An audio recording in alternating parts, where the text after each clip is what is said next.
Stop yelling at your AI. So, you've asked an AI for help recently, and what did you get back? A wall of text. Something totally useless. Maybe even a recipe for existential despair. Yeah, we've all been there. You're not bad at this.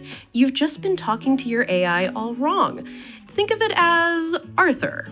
He's your genius-level robot sidekick, but he's also the most literal person you've ever met. Mumble your order, and you get mystery meat. Speak clearly, and you get a gourmet meal.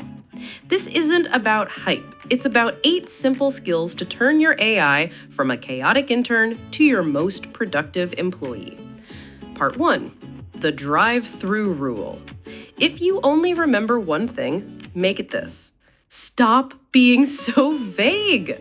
Asking AI for a blog post is like pulling up to a drive-thru and just saying, "I want food."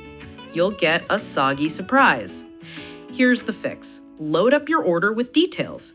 Who is it for? What's the goal? How long should it be? What you used to say is, "Write about dogs." What you should say is, "Give me 3 fun facts about golden retrievers for a 7-year-old school project. Keep it under 100 words." I learned this the hard way. I asked for dinner ideas, and Arthur suggested I forage for local moss. Be specific, or your sidekick becomes a survivalist chef. Part 2. The expert costume. This is the easiest cheat code in the game. Just tell Arthur to act as A. It's like putting him in a costume that focuses his giant brain. Without it, he's a know-it-all who won't stop talking. You ask for a book, and he dumps the whole library on your desk. The magic words are, act as a seasoned travel agent. Plan a budget weekend in New York for 2 under $500, including cheap flight tricks and free activities. I once told him to act as a pirate nutritionist. His advice was, you need more citrus for the scurvy. It was ridiculous, but actually correct. Want better results? Give your AI a job title. Part 3. The Lego method. Never throw a massive, complex task at Arthur all at once.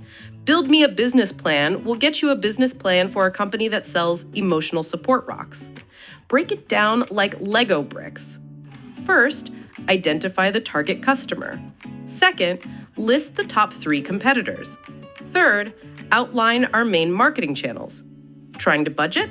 Don't say, "Fix my finances." Say, "Step 1, list my last month's expenses." Step 2, show me the top 3 places I overspent.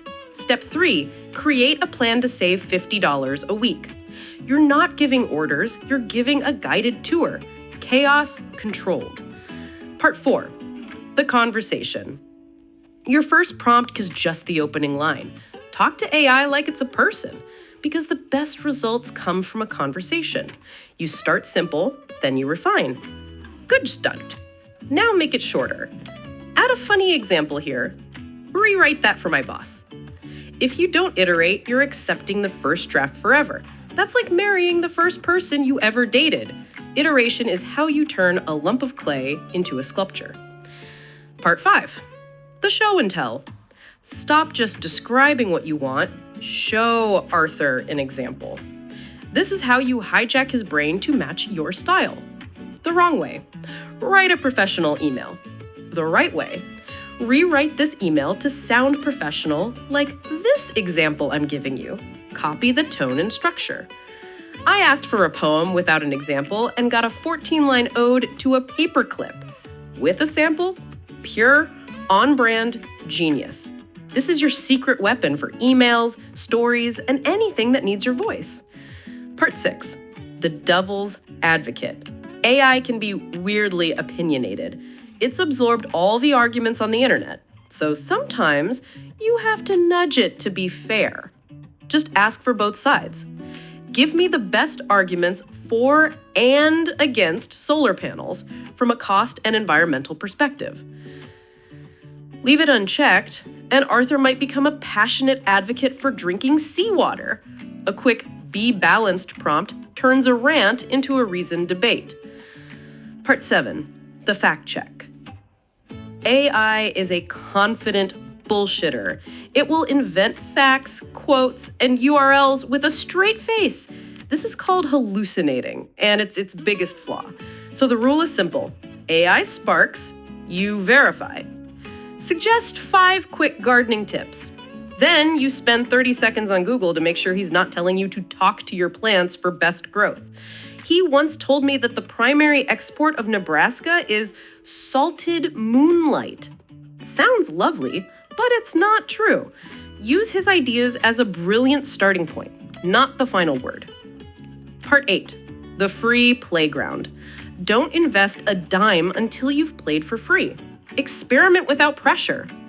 Go nuts on a free tool. Write a breakup letter in the style of a Shakespearean sonnet. Explain quantum physics using only emoji. My weird experiments led to Arthur writing a country song about a forgotten left sock. It was terrible, but I learned how he handles emotion in narrative. This is how you build intuition without wasting money. So, there they are, your 8 skills to stop fighting and start creating. The drive-thru rule, be specific or get mystery meat. The expert costume, give your AI a role. The Lego method, build things step by step. The conversation, talk to it, don't just command it. Show and tell, use examples to steal your style. The devil's advocate, ask for balance. The fact check, trust but verify. The free playground, experiment without risk. This is the stuff that actually works. So go grab a free AI tool and try one. If it flops, laugh and try again. Thanks for watching. If this saved you a few hours of frustration, it would mean a lot if you hit like. Subscribe for more guides that cut the nonsense. Tell me your worst AI fail in the comments. I read them all. Now, go put Arthur to work.